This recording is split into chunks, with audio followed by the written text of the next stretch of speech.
8ನೇ ತರಗತಿ ಗಣಿತ, ಅದರಲ್ಲಿ ಅಧ್ಯಾಯ 6ರ ಅಪವರ್ತಿಸುವಿಕೆ ಅನ್ನೋ ಪಾಠದ ಅಭ್ಯಾಸ 6.1ರ 2 ಮತ್ತು 3ರ ಲೆಕ್ಕಗಳನ್ನು ಈ ವಿಡಿಯೋದಲ್ಲಿ ಬಿಡಿಸೋಣ. ಎರಡನೇ ಲೆಕ್ಕ ಕೆಳಗಿನ ಬೀಜೋಕ್ತಿಗಳನ್ನು ಅಪವರ್ತಿಸಿ ಅಂತ ಇದೆ. ಈಗ ಇವೆರಡರಲ್ಲಿ ಕಾಮನ್ ಆಗಿ ಏನಿದೆ ಅಂತ ತೆಗೆದುಕೊಳ್ಬೇಕು. ಈಗ ನಾವು ಇದನ್ನು ಹೇಗೆ ಬರ್ಕೊಳ್ಳೋಣ ಅಂದರೆ 7x - 42 ನೋಡಿ 3 2 6 ಇಂಟು 7 ಅಂತ ಬರ್ಕೋಬೋದು. ಹೇಗೆ ಹಿಂದಿನ ಲೆಕ್ಕದಲ್ಲಿ ನಾವು ಮಾಡಿದ್ವಲ್ಲ, 42 2ರಿಂದ ಭಾಗಿಸಿದಾಗ 2 21 ಹೌದಾ, 2 21 42. ಸೊ ಇದನ್ನು 3 3 7. ಸೊ ಹಾಗಾಗಿ 2 × 3 × 7 ಅಂತ ಬರುತ್ತೆ. ಈಗ ಇವೆರಡರಲ್ಲೂ ಕಾಮನ್ ಆಗಿ ಏನಿದೆ ನೋಡಿ, 7 ಇದೆ. 7ಅನ್ನು ಹೊರಗೆ ತೆಗೆದುಕೊಂಡ್ರೆ ಎಕ್ಸ್ ಮೈನಸ್ ಇಲ್ಲಿ ಏನು ಉಳಿತು, 2 3 6. ಸೊ ಇದು ಇದರ ಅಪವರ್ತನ 7 × x - 6 ಆಗುತ್ತೆ. ಇನ್ನು ಅದೇ ರೀತಿ ಎರಡನೇದು ಯಾವುದು, 6p - 12x ಅಂತ ಇದೆ. ಇಲ್ಲಿ 6ಅನ್ನು ಹೇಗೆ ಬರ್ಕೋಬೋದು ಅಂತಂದರೆ 2 3 ಅಂತ ಬರ್ಕೋಬೋದು. 12ಅನ್ನು ಹೇಗೆ ಬರ್ಕೋಬೋದು ನೋಡಿ, 2 2 4 4 3 12 ಅಂತ ಬರ್ಕೋಬೋದು. ಹಾಗಾಗಿ 6p ಅಂದರೆ 2 × 3p ಮೈನಸ್ 2 × 2 × 3 × q. ಸೊ ಇವೆರಡರಲ್ಲಿ ಏನು ಕಾಮನ್ ಇದೆ, 2 3 ಕಾಮನ್ ಇದೆ, 2 3 ಕಾಮನ್ ಇದೆ. ಸೊ ಅಂದರೆ 2 3 ಅಂತಂದರೆ 6. ಸೊ 6 ಕಾಮನ್ ಇದೆ. ಸೊ 6ಅನ್ನು ಹೊರಗೆ ತಗೊಂಡಾಗ ಇಲ್ಲೇನು ಉಳಿತು, ಇಲ್ಲಿ p ಮಾತ್ರ ಉಳಿತು. ಇಲ್ಲಿ 2 3 6 ಇದನ್ನು ಹೊರಗೆ ತೆಗೆದುಕೊಂಡಿವಿ, ಇಲ್ಲೇನು ಉಳಿತು 2q. ಸೊ ಇದು ಇದರ ಉತ್ತರ ಆಗಿದೆ.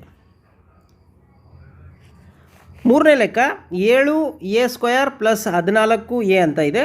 ಈ 7a² ಹೇಗಿದೆ, 7a × a ಅಂತ ಬರ್ಕೊಳ್ಳೋಣ. ಪ್ಲಸ್ 14ಅನ್ನು ಹೆಂಗೆ ಬರ್ಕೊಳ್ಳೋಣ, 7 2 × a ಅಂತ. ಹಾಗಾಗಿ ಇವೆರಡರಲ್ಲಿ ಏನು ಕಾಮನ್ ಇದೆ ನೋಡಿ, 7a ಕಾಮನ್ ಇದೆ, ಇಲ್ಲಿ 7a ಕಾಮನ್ ಇದೆ. ಹಾಗಾಗಿ 7a ಅನ್ನೋದನ್ನು ಹೊರಗೆ ತೆಗೆದುಕೊಂಡ್ರೆ ಇಲ್ಲಿ a ಉಳಿತು, ಪ್ಲಸ್ ಇಲ್ಲಿ 2 ಮಾತ್ರ ಉಳಿತು. ಹಾಗಾಗಿ ಇದರ ಉತ್ತರ 7a × a + 2 ಅಂತ. ಇನ್ನು ಮೂರನೇ ಲೆಕ್ಕ 16 ಏನಿದೆ, ಈ 16ಅನ್ನು ಹೇಗೆ ಬರ್ಕೋಬೋದು ಅಂತಂದರೆ ನೋಡಿ, 2 2 8 16, 2 4 8, 2 2. ಸೊ -16 ಏನಿದೆ, ಇದನ್ನು ಹೇಗೆ ಬರ್ಕೋಬೋದು, 2 × 2 × 2 × 2 ಇಲ್ಲಿ z. ಅದೇ ರೀತಿ 20ಅನ್ನು ಹೇಗೆ ಬರ್ಕೋಬೋದು ನೋಡಿ, 2 10 2 5 ಹೌದಾ. ಸೊ ಪ್ಲಸ್ ಇಲ್ಲಿ 2 × 2 × 5. ಇಲ್ಲಿ z ಹೇಗೆ ಬರ್ಕೋಬೋದು, z × z × z. ಓಕೆ, ಈಗ ಏನು ಕಾಮನ್ ಇದೆ ಅಂತಂದರೆ ನೋಡಿ, 2 ಅನ್ನೋವು ಇಲ್ಲಿ 2 ಇದೆ, ಇಲ್ಲಿ 2 ಇದೆ. ನೆಕ್ಸ್ಟು z ಅನ್ನೋದು ಇಲ್ಲಿ 1 ಇದೆ, z ಅನ್ನೋದು 1 ಇದೆ. ಸೊ ಹಾಗಾಗಿ ಏನು 2 2 ಅಂತಂದರೆ 4z ಅಂತ. 4z ಹೊರಗೆ ತೆಗೆದುಕೊಂಡ್ಬಿಟ್ರೆ ಇಲ್ಲೇನು ಉಳಿಯುತ್ತೆ ನೋಡಿ, -2. ನೆಕ್ಸ್ಟು ಇಲ್ಲಿ ನೋಡಿ, ಇಲ್ಲೊಂದು 2 ಇದೆ. ಸೊ ಇಂಟು 2, ಇಲ್ಲಿ ಪ್ಲಸ್ ಇಲ್ಲಿ 4ಅನ್ನು ಹೊರಗೆ ತಗೊಂಡ್ರೆ ಇಲ್ಲೇನು ಉಳಿತು, 5 × z ಹೊರಗೆ ಬಂದಿದೆ. ಸೊ ಹಾಗಾಗಿ z × z.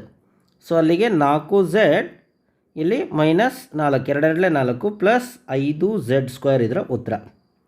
4z into -4 plus 5z² ಇದರ ಉತ್ತರ ಆಗುತ್ತೆ. ನೆಕ್ಸ್ಟ್ ಐದನೇದು 20ಅನ್ನು 20 L² m ಪ್ಲಸ್ 30 ALm. 20ಅನ್ನು ಹೇಗೆ ಬರಿಬೋದು, 2 10 2 5 ಅಂತ ಬರಿಬೋದು. ನೆಕ್ಸ್ಟ್ 30ಅನ್ನು ಹೇಗೆ ಬರಿಬೋದು, 2 15 5 3. ಸೊ ಇದನ್ನು 2 × 2 × 5 × L × L ಇಂಟು m ಅಂತ ಬರಿತೀನಿ. ಪ್ಲಸ್ 30ಅನ್ನು ಹೇಗೆ ಬರಿಬೋದು, 2 × 5 × 3 × a × L × m ಅಂತ ಬರಿತೀನಿ. ಸೊ ಈಗ ಇವೆರಡರಲ್ಲಿ ಏನು ಕಾಮನ್ ಇದೆ, 2 ಕಾಮನ್ ಇದೆ. ನಂತರ 5 ಕಾಮನ್ ಇದೆ ಹೌದಾ, 2 5 ಕಾಮನ್ನು. ನೆಕ್ಸ್ಟು L ಕಾಮನ್ ಇದೆ, ಇಲ್ಲಿ L ಕಾಮನ್ ಇದೆ, m ಕಾಮನ್ ಇದೆ, m ಕಾಮನ್ ಇದೆ. ಅದನ್ನು ಹೊರಗೆ ತೆಗೆದುಕೊಂಡ್ಬಿಡೋಣ. ಅಲ್ಲಿಗೆ 2 × 5 × L × m ಹೊರಗೆ ತೊಗೊಂಡ್ರೆ ಇಲ್ಲೇನು ಉಳಿತು, ಇಲ್ಲಿ 2 1 L ಉಳಿತು ಅಲ್ವಾ, 1 L ಮಾತ್ರ ಉಳಿದಿರೋದಿಲ್ಲಿ. ಪ್ಲಸ್ ಇಲ್ಲಿ 3a ಇಂಟು ಇಲ್ಲಿ m ಆಲೆ ಹೊರಗೆ ತೆಗೆದುಕೊಂಡಿದ್ದೀನಿ ಹೌದಾ, 3a ಅಷ್ಟೇ, 3a ಮಾತ್ರ. ಸೊ ಹಾಗಾಗಿ 2 5 10 Lm into 2L plus 3a ಇದರ ಉತ್ತರ. 10 Lm plus 2L plus 3a ಇದರ ಉತ್ತರ ಆಗುತ್ತೆ. ಇನ್ನು 6ನೇ ಲೆಕ್ಕ ಮಾಡೋಣ. 5 ನೋಡಿ 5ಅನ್ನು 5 ಆಗೇ ಬರ್ಕೊಳ್ತೀವಿ. ಎಕ್ಸ್ ಸ್ಕ್ವೇರನ್ನು ಎಕ್ಸ್ ಇಂಟು ಎಕ್ಸ್ ಅಂತ ಬರ್ಕೊಳ್ತೀನಿ. ನಂತರ ವೈ ಮೈನಸ್ 15ಅನ್ನು 3 5 ಎಕ್ಸ್ ಇಂಟು ಎಕ್ಸ್, ಇದು ಒಂದೇ ಎಕ್ಸ್ ಇರೋದು ಹಾಗಾಗಿ ಬರೀ ಎಕ್ಸ್ ಅಂತ ಬರ್ಕೊಳ್ತೀನಿ. ವೈ ಸ್ಕ್ವೇರ್ ಇರೋದ್ರಿಂದ ವೈ ಇಂಟು ವೈ. ಸೊ ಈಗ ಎರಡರಲ್ಲೂ ಕಾಮನ್ ಏನಿದೆ 5 ಕಾಮನ್ ಇದೆ, 5 ಕಾಮನ್ನು, ಎಕ್ಸ್ ಕಾಮನ್ ಇದೆ, ಎಕ್ಸ್ ಕಾಮನ್ನು, ನೆಕ್ಸ್ಟು ವೈ ಇದೆ ಕಾಮನ್ನು ವೈ. ಸೊ ಅಲ್ಲಿಗೆ 5 ಎಕ್ಸ್ ವೈ ಹೊರಗೆ ತೆಗೆದುಕೊಂಡ್ರೆ ಇಲ್ಲೇನು ಉಳಿತು ಎಕ್ಸ್ ಉಳಿತು, ಮೈನಸ್ ಇಲ್ಲಿ 3 ಇಲ್ಲೇನು ಉಳಿತು ವೈ. ಸೊ ಹಾಗಾಗಿ 5xy into X minus 3y ಇದರ ಉತ್ತರ ಆಗಿದೆ. ನೆಕ್ಸ್ಟ್ 7ನೇ ಲೆಕ್ಕ. 10ಅನ್ನು ಹೇಗೆ ಬರಿಬೋದು ಅಂತಂದರೆ 5 2 ಅಂತ ಬರಿಬೋದು. ನೆಕ್ಸ್ಟ್ 15ಅನ್ನು 5 3 ಅಂತ ಬರಿಬೋದು. 20ಅನ್ನು ನೋಡಿ 2 ಇಂಟು 2 2 2 4 4 5 20 ಹೀಗೆ ಬರಿಬೋದು. ಸೊ ಅಲ್ಲಿಗೆ 10ಅನ್ನು 5 ಇಂಟು 2 ಇಂಟು ಎ ಸ್ಕ್ವೇರ್ ಅಂದರೆ ಎ ಇಂಟು ಎ, 15ಅನ್ನು ಮೈನಸ್ ಇರೋದ್ರಿಂದ ಹೌದಾ 5 ಇಂಟು 3 ಇಂಟು ಬಿ ಸ್ಕ್ವೇರ್ ಅಂದರೆ ಬಿ ಇಂಟು ಬಿ ಪ್ಲಸ್ 20 ಅದೇ, ಅದನ್ನು 2 into 2 into 5 into C into C into C. ಈಗ ಏನು ಕಾಮನ್ ಇದೆ ಅಂತ ನೋಡಿದ್ರೆ ಇದರಲ್ಲಿ 5 ಕಾಮನ್ ಇದೆ, ಇದರಲ್ಲಿ 5 ಕಾಮನ್ ಇದೆ, ಕರೆಕ್ಟಾ. ನಂತರ ಈ ಎ ಇದರಲ್ಲಿದೆ ಆದರೆ ಇದರಲ್ಲಿಲ್ಲ, ಇದರಲ್ಲೂ ಇಲ್ಲ. ಸೊ ಹಾಗಾಗಿ ಇಲ್ಲೇನಾಗಿದೆ 5 ಮಾತ್ರ ಕಾಮನ್ ಇದೆ ನೋಡಿ, ಇಲ್ಲ ಇದು ಇಲ್ಲ ಇದು ಇಲ್ಲ ಇದು. ಸೊ ಹಾಗಾಗಿ 5ಅನ್ನು ಮಾತ್ರ ಹೊರಗೆ ತೆಗೆದುಕೊಳ್ಬೇಕು. 5ಅನ್ನು ಹೊರಗೆ ತೆಗೆದುಕೊಂಡ್ರೆ ಏನಾಯಿತು 2 ಎ ಸ್ಕ್ವೇರ್ ಇಲ್ಲಿ ಉಳಿಯುತ್ತೆ, ಮೈನಸ್ ನೆಕ್ಸ್ಟ್ 5 ಹೊರಗಡೆ ತೆಗೆದುಕೊಂಡಿದ್ದೀನಿ, ಇಲ್ಲಿ 3 ಬಿ ಸ್ಕ್ವೇರ್ ಉಳಿಯುತ್ತೆ, ಪ್ಲಸ್ ಇಲ್ಲಿ ಏನು ನೋಡಿ 2 2 4 ಉಳಿತು, 4 ಸಿ ಸ್ಕ್ವೇರ್. ಸೊ ಇದರ ಉತ್ತರ ಹಾಗಾಗಿ 5 into 2 A square minus 3 B square plus 4 C square ಉತ್ತರ. ಇನ್ನು ಇದು 8ನೇ ಲೆಕ್ಕ. ಈಗ ಏನು ಕಾಮನ್ ಇದೆ ಅಂತಂದರೆ minus 4 A square plus 4 A B minus 4 C A ಅಂತ ಇದೆ. ಇದರಲ್ಲಿ 4 ಅನ್ನೋದು ಕಾಮನ್ ಇದೆ. ನಂತರ ಎ ಸ್ಕ್ವೇರು ಮತ್ತು ಇಲ್ಲಿ ಎ ಇರೋದ್ರಿಂದ ಎ ಅನ್ನು ಹೊರಗೆ ತೆಗೆದುಕೊಂಡ್ಬಿಡೋದು. ಸೊ ಹಾಗಾಗಿ ಇಲ್ಲಿ ಏನು ಉಳಿಯುತ್ತೆ ಮೈನಸ್ ಎ ಮಾತ್ರ ಉಳಿಯುತ್ತೆ. ಅದೇ ರೀತಿ ಪ್ಲಸ್ ಇಲ್ಲಿ 4 ಎ ಹೊರಗಡೆ ಬಂದಾಗ ಇಲ್ಲಿ ಬಿ ಮಾತ್ರ ಉಳಿಯುತ್ತೆ. ನಂತರ ಇಲ್ಲಿ ಮೈನಸ್ ಇದೆ, ಮೈನಸ್ 4 ಎ ಹೊರಗಡೆ ಬಂದರೆ ಇಲ್ಲಿ ಸಿ ಮಾತ್ರ ಉಳಿಯುತ್ತೆ. ಹಾಗಾಗಿ 4 A into minus A plus B minus C ಇದರ ಉತ್ತರ ಆಗಿದೆ. ಈಗ 9ನೇ ಲೆಕ್ಕ ನೋಡಿ, X square Y Z plus X Y square Z plus X Y Z square ಅಂತ.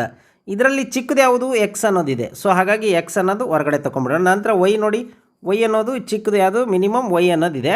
ನೆಕ್ಸ್ಟ್ ಎಲ್ಲದರಲ್ಲೂ ಇರ್ತಕ್ಕಂಥದ್ದು ಸಾಮಾನ್ಯ ಅಪವರ್ತನ. ನೆಕ್ಸ್ಟ್ ಅದೇ ರೀತಿ ಝೆಡ್ ಅನ್ನೋದು ಎಲ್ಲದರಲ್ಲಿದೆ. ಸೊ ತಗೊಂಡಾಗ ಇದರಲ್ಲಿ ಎಕ್ಸ್ ಸ್ಕ್ವೇರಲ್ಲಿ ನಾನು ಎಕ್ಸ್ ಅನ್ನೋದು ಹೊರಗೆ ತಗೊಂಡಾಗ ಏನು ಉಳೀತು 1 ಎಕ್ಸ್ ಮಾತ್ರ ಉಳೀತು. ಇಲ್ಲಿ ವೈ ಝೆಡ್ ಹೊರಗಡೆ ತೊಗೊಂಡಿದ್ದೀನಿ, ಹಾಗಾಗಿ ಇಲ್ಲಿ ಏನೂ ಉಳಿಲಿಲ್ಲ. ನೆಕ್ಸ್ಟ್ ಇದರಲ್ಲಿ ಎಕ್ಸ್ ಅನ್ನೋದು ಹೊರಗಡೆ ಬಂತು, ಹಾಗಾಗಿ ಎಕ್ಸ್ ಅನ್ನೋದು ಉಳಿಯಲ್ಲ. ವೈ ಸ್ಕ್ವೇರಲ್ಲಿ ವೈ ಅನ್ನೋದು ತೆಗೆದುಕೊಂಡಿದ್ದೀನಿ, ಒಂದು ವೈ ಮಾತ್ರ ಉಳಿತು. ಝೆಡ್ ಆಲೆ ಹೊರಗಡೆ ತೊಗೊಂಡಿದ್ದೀನಿ. ನಂತರ ಪ್ಲಸ್ ಇಲ್ಲಿ ಎಕ್ಸ್ ವೈ ಅನ್ನೋದು ಹೊರಗಡೆ ಇಲ್ಲಿ ಬಂದುಬಿಟ್ಟಿದೆ. ಝೆಡ್ ಅನ್ನೋದು 2ರಲ್ಲಿ 1 ಬಂದಿದೆ. ಸೊ ಹಾಗಾಗಿ ಇಲ್ಲಿ ಝೆಡ್ ಮಾತ್ರ ಉಳಿತು. ಹಾಗಾಗಿ ಇದರ ಉತ್ತರ X Y Z into X plus Y plus Z ಅನ್ನೋದು ಮಾತ್ರ ಉಳಿಯುತ್ತೆ. ಅದೇ ರೀತಿ 10ನೇ ಲೆಕ್ಕ. ಇದರಲ್ಲಿ ಎ ಇದೆ, ಇದರಲ್ಲಿ ಬಿ ಇದೆ, ಇದರಲ್ಲಿ ಸಿ ಇದೆ ಅಂದರೆ ಬರೋದಿಲ್ಲ ಅಂತ. ಇದರಲ್ಲಿ ಎಕ್ಸ್ ಇದೆ, ಎಕ್ಸ್ ಸ್ಕ್ವೇರ್ ಇದೆ, ಇದರಲ್ಲಿ ಎಕ್ಸ್ ಇದೆ, ಇದರಲ್ಲೂ ಎಕ್ಸ್ ಇದೆ. ಸೊ ಹಾಗಾಗಿ ಎಕ್ಸನ್ನು ಹೊರಗಡೆ ತೊಗೋಬೋದು ಅಂತ. ನಂತರ ವೈ ಇಲ್ಲಿದೆ, ವೈ ಸ್ಕ್ವೇರ್ ಇಲ್ಲಿದೆ, ವೈ ಇಲ್ಲಿದೆ. ಸೊ ಹಂಗಾಗಿ ವೈನೂ ಹೊರಗಡೆ ತೊಗೋಬೋದು. ಝೆಡ್ಡು ಎಲ್ಲದರಲ್ಲೂ ಇಲ್ಲ, ಹಾಗಾಗಿ ಬಿಟ್ಬಿಟ್ರೆ ಈಗ ಎ ಉಳಿಯುತ್ತೆ, ಇಲ್ಲಿ ಎಕ್ಸ್ ಮಾತ್ರ ಉಳಿಯುತ್ತೆ. ಯಾಕೆ ಅಂದರೆ ಎಕ್ಸ್ ಸ್ಕ್ವೇರ್ ಇದೆ, ಸೊ ಅದರಲ್ಲಿ ಎಕ್ಸ್ ತೊಗೊಂಡಾಗ ಎಕ್ಸ್ ಮಾತ್ರ ಉಳಿಯುತ್ತೆ. ಪ್ಲಸ್ ಇಲ್ಲಿ ಬಿ ಇದೆ, ಎಕ್ಸ್ ಹೊರಗಡೆ ಬಂದಿದೆ ಹೌದಾ, ಹಾಗಾಗಿ ಇಲ್ಲಿ ವೈ ಅನ್ನೋದು 2 ಇದೆ. ಸೊ ಅದರಲ್ಲಿ 1 ವೈ ತೊಗೊಂಡ್ರೆ 1 ವೈ ಮಾತ್ರ ಉಳಿತು. ಪ್ಲಸ್ ಇಲ್ಲಿ ಸಿ ಉಳಿತು, ಇಲ್ಲಿ ಎಕ್ಸ್ ವೈ ಅನ್ನೋದು ಹೊರಗಡೆ ಬಂದಿದೆ. ಸೊ ಝೆಡ್ ಮಾತ್ರ ಉಳಿಯುತ್ತೆ. ಹಾಗಾಗಿ ಇದರ ಉತ್ತರ X Y is equal to A X plus B Y plus C Z ಅನ್ನೋದು ಆಗಿದೆ ಇದರ ಉತ್ತರ. ನೆಕ್ಸ್ಟ್ 3ನೇ ಮೆಥಡ್, 3ನೇ ಲೆಕ್ಕ ಅಪವರ್ತಿಸಿ ಅಂತ ಇದೆ. ಅಪವರ್ತಿಸಿ ಅಂತಂದರೆ ಇಲ್ಲಿ 4 ಏನು ಇದನ್ನೇನಂತ ಕರೀತಾರೆ ಬಹುಪದೋಕ್ತಿಗಳು ಅಂತ ಕರೀತಾರೆ. ಅಂದರೆ 4 ಪದವನ್ನು ಹೊಂದಿರತಕ್ಕಂಥದ್ದು ಅಂತ. ಸೊ ಈಗ ನಾವು 2 ಗುಂಪನ್ನು ಮಾಡಿಬಿಡೋಣ, ಆವಾಗ ನಮಗೆ ಸುಲಭವಾಗಿ ಗೊತ್ತಾಗುತ್ತೆ. ಈ 2 ಗುಂಪಲ್ಲಿ ತೊಗೊಂಡಾಗ ನೋಡಿರಿ, ಇಲ್ಲಿ ಎಕ್ಸ್ ಸ್ಕ್ವೇರ್ ಇದೆ, ಇಲ್ಲಿ ಎಕ್ಸ್ ಪ್ಲಸ್ ವೈ ಇದೆ. ಸೊ ಹಾಗಾಗಿ ಏನು ಕಾಮನ್ ಇದೆ, ಇವೆರಡರಲ್ಲಿ ಎಕ್ಸ್ ಕಾಮನ್ ಇದೆ. ಸೊ ಹಾಗಾಗಿ ಎಕ್ಸನ್ನು ತೊಗೊಂಡಾಗ ಇದರಲ್ಲಿ ಎಕ್ಸ್ ಸ್ಕ್ವೇರಲ್ಲಿ ಎಕ್ಸ್ ಹೊರಗಡೆ ತಗೊಂಡಾಗ 1 ಎಕ್ಸ್ ಮಾತ್ರ ಉಳಿಯುತ್ತೆ. ಇಲ್ಲಿ ಎಕ್ಸು ಹೊರಗಡೆ ಹೋಯಿತು, ಸೊ ವೈ ಮಾತ್ರ ಉಳಿಯಿತು. ನಂತರ ಪ್ಲಸ್ ಇವೆರಡರಲ್ಲಿ ಏನು ಕಾಮನ್ ಇದೆ, 8 ಕಾಮನ್ ಇದೆ ಇಲ್ಲಿ. ಆಗ 8ಅನ್ನು ಹೊರಗಡೆ ತೊಗೊಂಡ್ರೆ ಎಕ್ಸ್ ಉಳಿತು, ಇಲ್ಲಿ ವೈ ಉಳಿತು. ಆಮೇಲೆ ನೋಡಿ ಇಲ್ಲಿ ಏನಿದೆಯೋ ಇಲ್ಲಿ ಅದೇ ಬಂದಿದೆ. ಸೊ ಹಾಗಾಗಿ ಇವೆರಡರಲ್ಲಿ ಮತ್ತೆ ಕಾಮನ್ ಏನು ಉಳಿತು, ಎಕ್ಸ್ ಪ್ಲಸ್ ವೈ ಉಳಿತು. ಸೊ ಅದನ್ನು ಹೊರಗಡೆ ತೊಗೊಂಡಾಗ ಇಲ್ಲಿ ಎಕ್ಸ್ ಮಾತ್ರ ಉಳಿತು, ಇಲ್ಲಿ 8 ಉಳಿತು. ಸೊ ಇದು ಅದರ ಅಪವರ್ತನ ಆಗಿದೆ. ನಂತರ ಇವೆರಡರಲ್ಲಿ ಕಾಮನನ್ನು ತೆಗೆದುಕೊಳ್ಳೋಣ. ನೋಡಿ ಈ 15 ನೋಡಿ 15 3 5 ಅಂತ ನಾವು ತೊಗೋಬೋದು. 6 ಹೆಂಗೆ ಬರ್ಕೊತೀವಿ, 3 2 ಅಂತ ಬರ್ಕೊಳ್ತೀವಿ. ಸೊ ಹಾಗಾಗಿ ಕಾಮನ್ ಏನಿದೆ, 3 ಕಾಮನ್ ಇದೆ. ಸೊ ಮತ್ತೆ ಎಕ್ಸ್ ಇರೋದ್ರಿಂದ ನಾವೇನು ಮಾಡ್ಬೋದು, 3x ಹೊರಗಡೆ ತೊಗೊಂಡೋದ. 3x ಹೊರಗಡೆ ತೊಗೊಂಡಾಗ ಇಲ್ಲೇನು ಉಳಿತು, 5y ಉಳಿತು. 5y ಮೈನಸ್ ಇದೆ, ಮೈನಸ್ ನೋಡಿ ಇಲ್ಲಿ ಏನು ಉಳಿತು, 2 ಮಾತ್ರ ಉಳಿದಿದೆ, ಯಾಕಂದರೆ ಎಕ್ಸ್ ಹೊರಗಡೆ ಬಂದಿದೆ. ಸೊ ಹಾಗಾಗಿ -2. ನೆಕ್ಸ್ಟ್ ಪ್ಲಸ್ ಇವೆರಡರಲ್ಲಿ ಏನು ಕಾಮನ್ ಇಲ್ಲ, ಹಂಗಾಗಿ 1 ಅನ್ನೋದು ತೊಗೊಂಡ್ಬಿಟ್ರೆ ನಾವು ಇಲ್ಲೇನು ಉಳಿತು, 5y - 2. ಆಮೇಲೆ ನಾನು ಹಿಂದಿನ ಲೆಕ್ಕದಲ್ಲಿ ಹೇಳಿದೆ ಇಲ್ಲೇನಿದೆಯೋ ಇಲ್ಲೂ ಅದೇ ಇದೆ. ಸೊ ಹಾಗಾಗಿ ಇವೆರಡರಲ್ಲಿ ಕಾಮನ್ನು 5 - y ಅದನ್ನು ತೊಗೊಂಡ್ಬಿಟ್ರೆ ಇಲ್ಲೇನು ಉಳಿತು, 3x ಮಾತ್ರ ಉಳಿತು. ನೆಕ್ಸ್ಟ್ ಇಲ್ಲಿ ಪ್ಲಸ್ಸು ಇದನ್ನು ಹೊರಗಡೆ ತೊಗೊಂಡ್ರೆ 1 ಮಾತ್ರ ಉಳಿತು. ಸೊ ಇದರ ಅಪವರ್ತನ ಆಗಿದೆ. ಇನ್ನು ಮೂರನೇ ಲೆಕ್ಕ ಮಾಡ್ತಾ ಹೋಗೋಣ. ಮೂರನೇ ಲೆಕ್ಕ ಮಾಡೋದಾದರೆ ಇವೆರಡರಲ್ಲಿ ಕಾಮನನ್ನು ತೆಗೆದುಕೊಂಡ್ಬಿಡೋಣ. ನಮಗೆ ಆಗ ಸುಲಭವಾಗಿ ಗೊತ್ತಾಗುತ್ತೆ. ಇವೆರಡರಲ್ಲಿ ಏನು ಕಾಮನ್ ಇದೆ ನೋಡಿ, ಇದರಲ್ಲಿ ಎಕ್ಸ್ ಕಾಮನ್ ಇದೆ. ಎಕ್ಸನ್ನು ಹೊರಗಡೆ ತೊಗೊಂಡಾಗ a + b ಅಂತ ಬಂತು. ನೆಕ್ಸ್ಟ್ ಇವೆರಡರಲ್ಲೂ ಕಾಮನ್ ಏನಿದೆ, -y ಕಾಮನ್ ಇದೆ. -y ಕಾಮನ್ ತೊಗೊಂಡ್ರೆ a ಇದು ಮೈನಸ್ ಹೊರಗಡೆ ಇರೋದ್ರಿಂದ ಇದು ಪ್ಲಸ್ ಆಯಿತು, +b ಆಯಿತು. ನೆಕ್ಸ್ಟ್ ಇಲ್ಲಿ ಸೇಮ್ ಕಾಮನ್ ಇದೆ. ಹಾಗಾಗಿ a + b ಅನ್ನು ಹೊರಗಡೆ ತೊಗೊಂಡಾಗ ಇಲ್ಲೇನು ಉಳಿತು, ಎಕ್ಸ್ ಮಾತ್ರ ಉಳಿತು, ಇಲ್ಲಿ -y ಉಳಿತು. ಸೊ ಇದರ ಅಪವರ್ತನ ಆಗಿದೆ. ನೆಕ್ಸ್ಟ್ 4ನೇದು, ಈಗ ನೋಡಿ 15pq + 15 + 9q + 25 ಅಂತಿದೆ. ಈಗ ಏನು ಮಾಡ್ಬೋದು ಅಂತಂದರೆ 25 ಮತ್ತು 9ರಲ್ಲಿ ಕಾಮನ್ ಬರೋದಿಲ್ಲ, ಹೌದಾ ಸಂಖ್ಯೆ. ಹಾಗಾಗಿ ನಾವೇನು ಮಾಡ್ಬೋದು, 15 ಮತ್ತು 25 ಜೊತೆಗೆ ಬರ್ಕೊಂಡ್ರೆ 5 ಕಾಮನ್ ಇರುತ್ತೆ, ಅದನ್ನು ಹೊರಗೆ ತಗೊಳ್ಳಿಕ್ಕೆ ಅನುಕೂಲ ಆಗುತ್ತೆ. ನಂತರ ಇವೆರಡರ ಕಾಮನ್ ತೆಗೆದಿದೆ. ಹಾಗಾಗಿ ನೋಡಿ ಇಲ್ಲಿ ಇನ್ನೊಂದು ಸರಿ ಬರ್ಕೊಳ್ತೀನಿ. ಹಂಗೆ 15pq + 25p + 15 + 9q.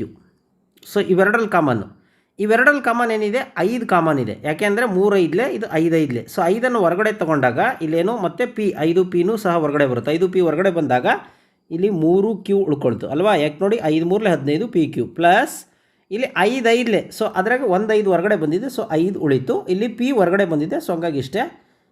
ಇವೆರಡರಲ್ಲಿ ಏನು ಕಾಮನ್ ಇದೆ, 5 ಮತ್ತು 3 15 ಮತ್ತು 3 3 9 ಅನ್ನೋದು ಬರುತ್ತೆ. ಇಲ್ಲಿ 3 5 ಅನ್ನೋದು ಬರುತ್ತೆ. ಹಂಗಾಗಿ 3 ಹೊರಗಡೆ ತೊಗೊಂಡಾಗ ಇಲ್ಲಿ ಏನು ಉಳಿತು, 5 ಅನ್ನೋದು ಉಳಿತು, ಹೌದಾ. ನೆಕ್ಸ್ಟ್ ಇಲ್ಲಿ 3 3 ಸೊ 3q ಉಳಿತು.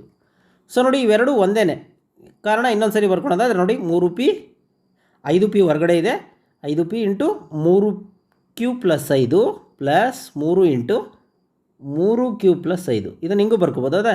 ಸೇಮ್ ಆಗಿ ಬರ್ಕೊಂಡಿದ್ದೀನಿ ಅಷ್ಟೇ, ಪ್ಲಸ್ ಇರೋದ್ರಿಂದ ನಾನು ಹಿಂದೆ ಮುಂದೆ ಬರ್ಕೊಂಡಿದ್ದೀನಿ. ಸೊ ಹಂಗಾಗಿ ಇವೆರಡರಲ್ಲೂ ಕಾಮನ್ ಏನಿದೆ, 3q + 5. ಇದನ್ನು ಹೊರಗಡೆ ತೊಗೊಂಡಾಗ ಇಲ್ಲೊಂದು ಉಳಿತು 5p + 3 ಉಳಿಯುತ್ತೆ. ಇದು ಹೊರಗಡೆ ಬಂದಿದೆ ಅಂತ. ಸೊ ಇದರ ಉತ್ತರ 3p + 5 × 5p + 3 ಇದರ ಉತ್ತರ ಆಗಿದೆ. ಇನ್ನು ಕೊನೆಯ ಲೆಕ್ಕ 4ನೇ ಲೆಕ್ಕ. ಈಗ ಏನು ಮಾಡ್ಬೋದು ಅಂತಂದರೆ ಈ 7 7 ಅನ್ನೋದಿದೆ, ಇವೆರಡರಲ್ಲಿ ಕಾಮನ್ ಸಿಗುತ್ತೆ. ಆದರೆ ಇವೆರಡರಲ್ಲಿ ಅಕ್ಕಪಕ್ಕ ಬರ್ಕೊಂಡ್ರೆ ಸಿಗುತ್ತೆ. ಅಂದರೆ z ನೋಡಿ -xyz -7 + 7xy ಅಂತ. ಸೊ ಇವೆರಡರಲ್ಲಿ ಕಾಮನ್ ಏನಿದೆ, z ಕಾಮನ್ ಇದೆ. z ಹೊರಗಡೆ ತೊಗೊಂಡಾಗ ಇಲ್ಲಿ 1 - xy ಉಳಿತು. ಸೊ ಇವೆರಡರಲ್ಲಿ ಕಾಮನ್ ಏನಿದೆ, 7 ಕಾಮನ್ ಇದೆ. 7 ಕಾಮನ್ ತೊಗೊಂಡಾಗ ಇಲ್ಲಿ 1 ಉಳಿತು. ಇಲ್ಲಿ ಮೈನಸ್ ಹೊರಗಡೆ ಬಂದಿರೋದ್ರಿಂದ ನೋಡಿ ಪ್ಲಸ್ ಅಂತಂದರೆ ಇದರಲ್ಲಿ -× ಅಂತ ಇರುತ್ತೆ, ಅದು -× ಪ್ಲಸ್. ಅದರಲ್ಲಿ 1 ಮೈನಸ್ ಹೊರಗಡೆ ಬಂದಾಗ ಇನ್ನೊಂದು -7 ಹೊರಗಡೆ ಬಂತು, xy ಉಳಿಯುತ್ತೆ. ಈಗ ಇದರಲ್ಲಿ ಏನು ಕಾಮನ್ ಇದೆ, ಇದು ಸೇಮ್ ಇದೆ. ಹಂಗಾಗಿ ಅದನ್ನು ಹೊರಗಡೆ ತೊಗೊಳ್ತೀನಿ. 1 - xy ಈಗೇನು ಉಳಿತು, z ಉಳಿತು, ಇಲ್ಲಿ -7 ಉಳಿತು. ಸೊ ಇದರ ಉತ್ತರ 1 - xy × z - 7 ಇದರ ಉತ್ತರ ಆಗಿದೆ.